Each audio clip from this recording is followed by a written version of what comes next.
Beberapa kali gigitan itu dirasakan di kulit ubun-ubun, di bagian kulit tengkorak belakang,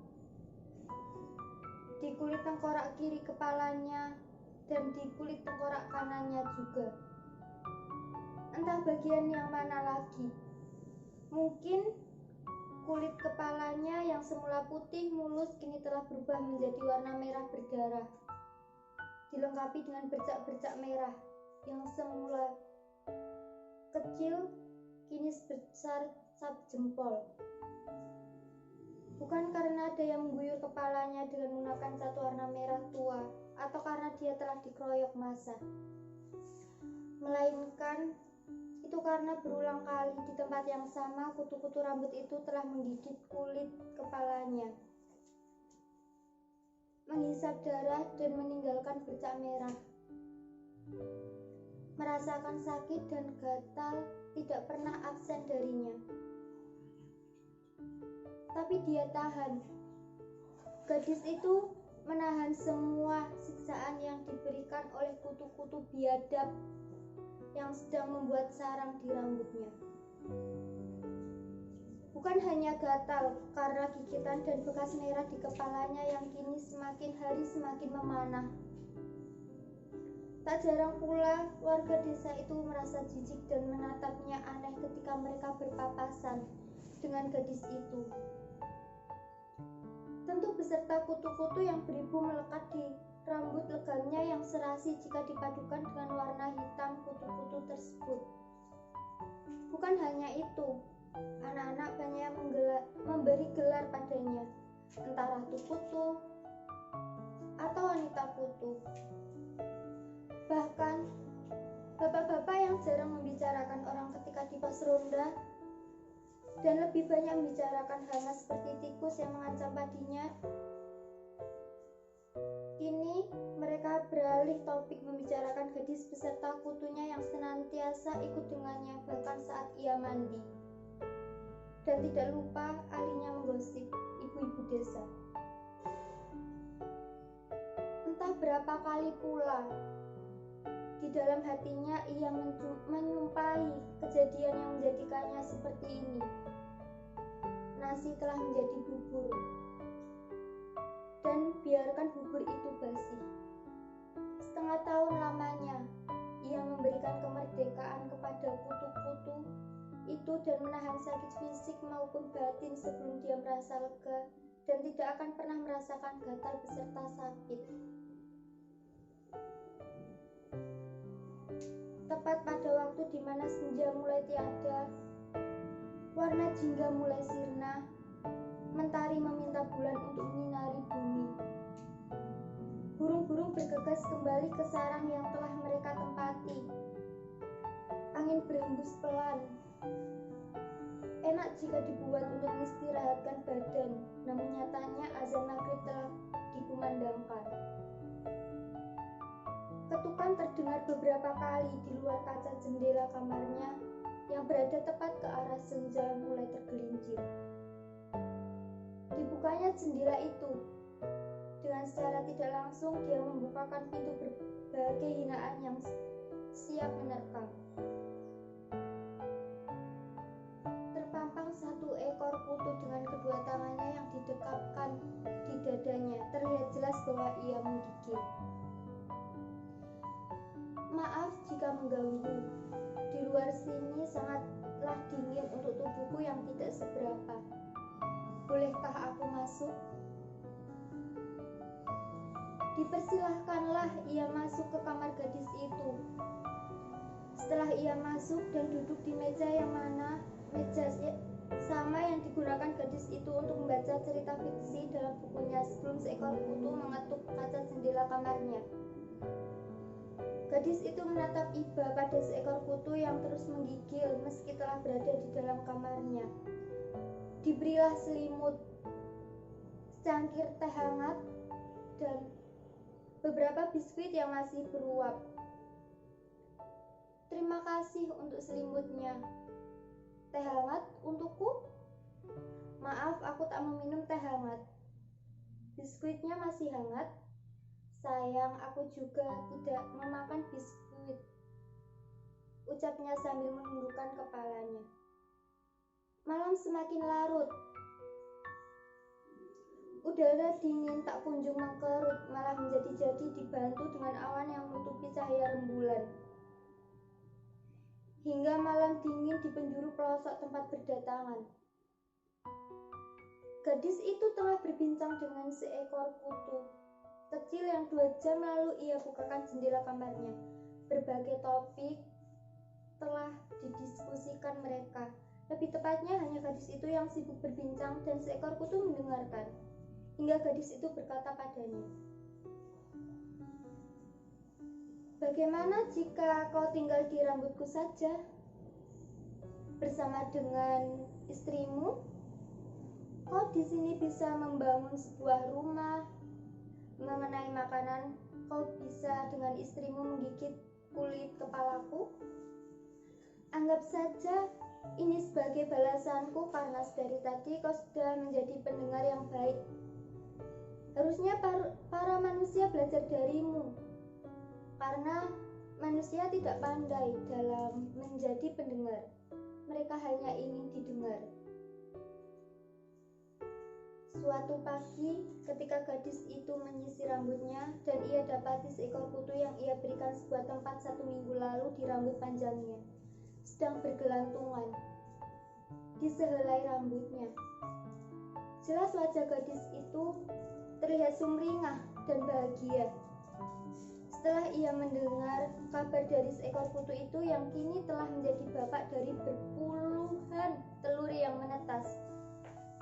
Setelah hari di mana dia membawa istrinya dan calon telur yang berada di tubuh istrinya menetap di rambut hitam gadis itu. Beberapa hari setelah itu, istrinya mengeluarkan telur-telur itu dari tubuhnya dan ditempelkannya telur-telur itu di beberapa helai rambut gadis itu. Selain kebahagiaan yang terlihat di wajahnya, dia juga mulai khawatir. Bagaimana jika darahnya mulai habis dimakan oleh kutu-kutu itu? Tidak butuh waktu banyak untuk anak seekor kutu yang ia merdekakan dengan cara memberinya tempat tinggal dan mengizinkannya menggigit kulit kepalanya. Menghisap darahnya, kini sudah menjadi kutu-kutu dewasa.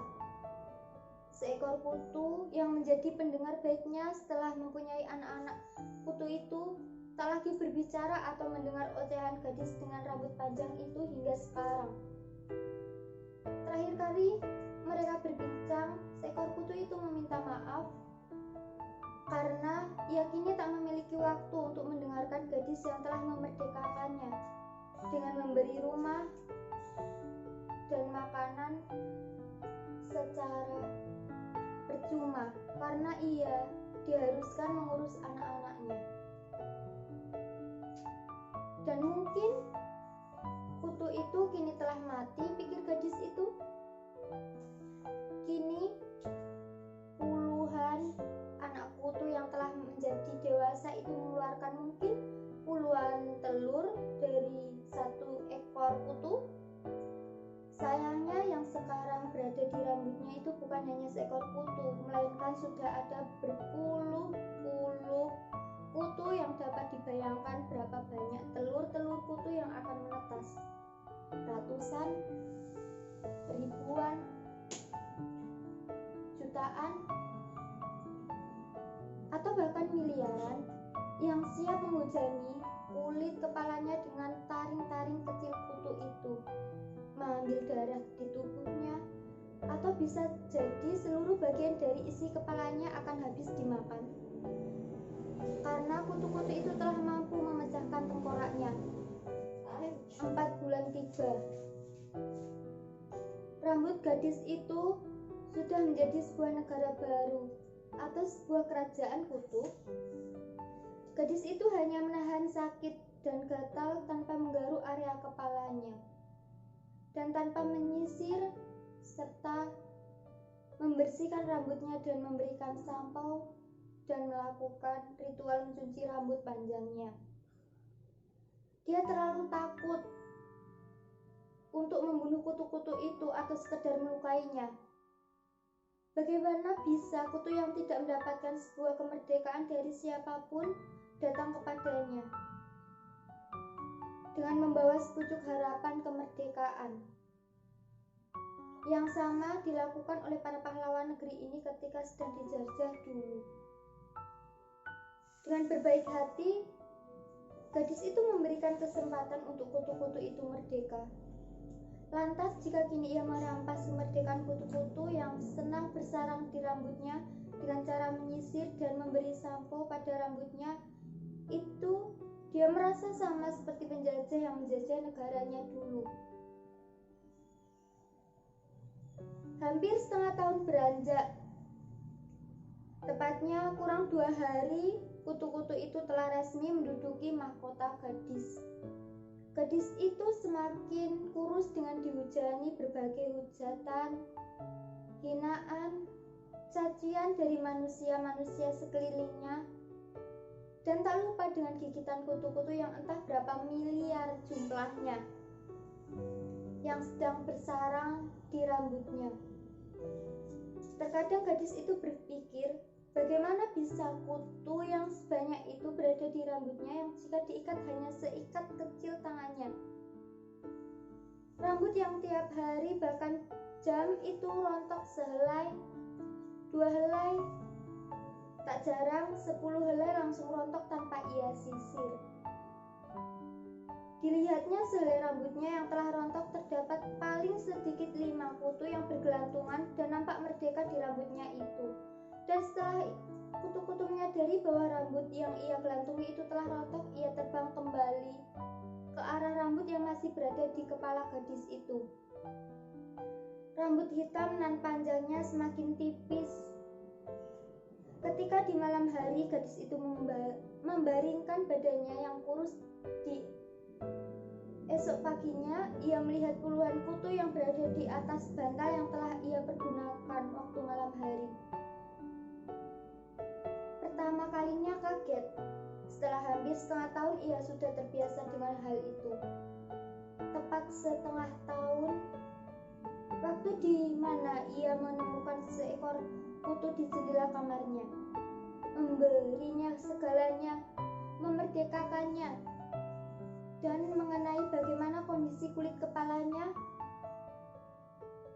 yang mungkin sekarang telah menanah dengan alasan memerdekakan kutu itu. Mungkin ia sudah gila. Banyak pula yang berkata seperti itu. Mati demi kutu tidaklah lucu, kata beberapa tetangganya. Ada pula yang berkata, dia sudah gila. Hidup dalam kesepian karena kematian suaminya yang telah mengucap ijab kabul dan semuanya berkata sah, bahkan malam pertama saja tidak ada. Gadis itu tak membantahnya karena itu benar. Kutu, apakah kau mendengarku? Katanya saat ia menatap cermin yang berada di depannya. Apakah aku salah memerdekakanmu? Bukankah itu yang seharusnya dilakukan manusia lain? Membantu memerdekakan mereka yang belum merdeka setelah dirinya merdeka? Tapi jika dikatakan aku merdeka, menurutku belum sepenuhnya. Atau akunya saja yang tak ingin merdeka? Entah apalah arti merdeka sebenarnya. Kutu, bisakah kau memakan otakku? Menghabiskan semua tubuhku? Mungkin dengan itu aku akan merdeka dari semua rasa sakit yang aku tahan. 3 hari warga desa itu gempar akibat menemukan jasad gadis itu yang entah bagaimana kutu-kutu itu dapat memakan 1/4 otaknya, memakan sedikit bola matanya, dan mengenai kulit kepalanya masih menanah makin parah. Telah diselidiki, kutu-kutu itu melewati telinga gadis itu, dan sebagian dari bermiliaran kutu itu telah membuat lubang kecil yang mampu menembus otak di kepala gadis itu, yang pada akhirnya mampu memerdekakan gadis yang telah memerdekakannya.